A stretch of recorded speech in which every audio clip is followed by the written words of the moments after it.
প্রথমত আমি তীব্র নিন্দা জ্ঞাপন করছি এমন ঘটনার জন্য। কারণ আমরা এই যে বর্তমান সরকার আছেন, আইনের শাসন প্রতিষ্ঠিত হবে, মানুষ নিরাপদে বসবাস করবে, রাজনৈতিক দলগুলা তাদের মতন রাজনীতি করবে, প্রত্যেকের বাক স্বাধীনতা থাকবে, গণতান্ত্রিক তাদের একটা পরিবেশ থাকবে।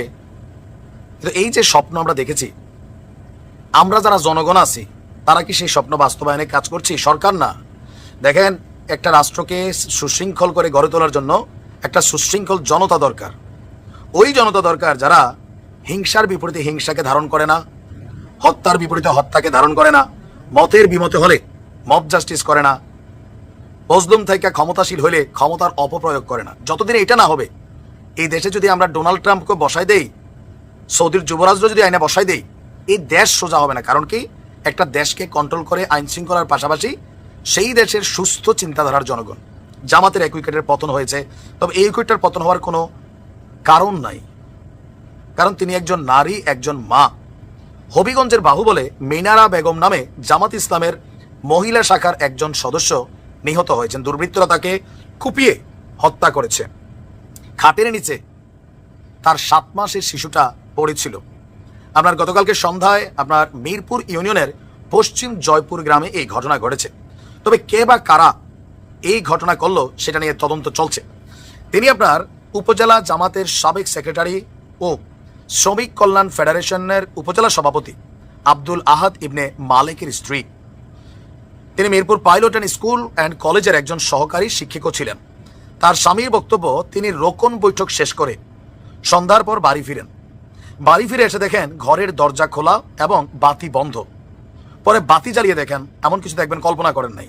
বিছানার উপরে তার স্ত্রীর রক্তাক্ত দেহটা পড়ে আছে, আর ছোট্ট শিশুটা খাটের নিচে। এখন পুলিশ বলছে যে খবর পেয়ে পুলিশ গিয়েছে আর খতিয়ে দেখছে। তবে এই ব্যাপারে কে অভিযুক্ত, কাউকে তিনি সন্দেহ করছেন কিনা, এরকম কোনো বক্তব্য আমরা দেখি নাই। তবে তদন্ত চলছে যে কে বা কারা এই ঘটনা ঘটাইল। এগুলো খুবই প্যাথেটিক টাইপের একটা অবস্থান। ভিডিওর প্রথমে যে কথাগুলো বলছি, আপনি কিভাবে মনে করেন যে ডক্টর ইউনূস বাংলাদেশকে চাঁদে নিয়ে যাবে, যেই দেশে আমি আপনি বসবাস করি? মতের দ্বিমত হইলেই, পছন্দ না হলেই কমেন্টে কল্লা ফালাই দেওয়ার চিন্তা, গাইলেয়া গোষ্ঠী উদ্ধার করার চিন্তা। সামনে থাকলে সংঘবদ্ধ হয়তো মাইরও খেতে পারতাম, এরকম হয়তো। আমাদের অনেক কন্টেন্ট এমন হয় যে আপনার পছন্দ হয় নাই, আপনার হাতে একটা ক্ষমতা আছে, এটা কি? কমেন্ট করা। আপনি এই যে আমার ভিডিও দেখেন, একটা ক্ষমতা আপনি রাখেন এই মুহূর্তে, কমেন্ট করা। আপনার কমেন্টার মধ্যে কি পরিমাণ হিংস্রাত্মক আক্রমণাত্মক মেন্টালিটি কেন?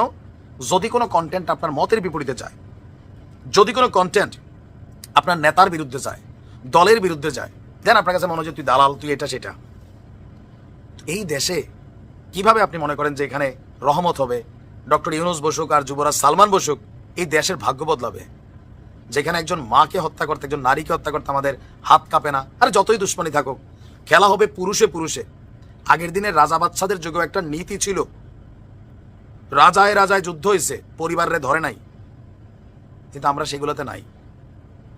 দোষীদের শাস্তি দাবি করছি। ভালো থাকুন।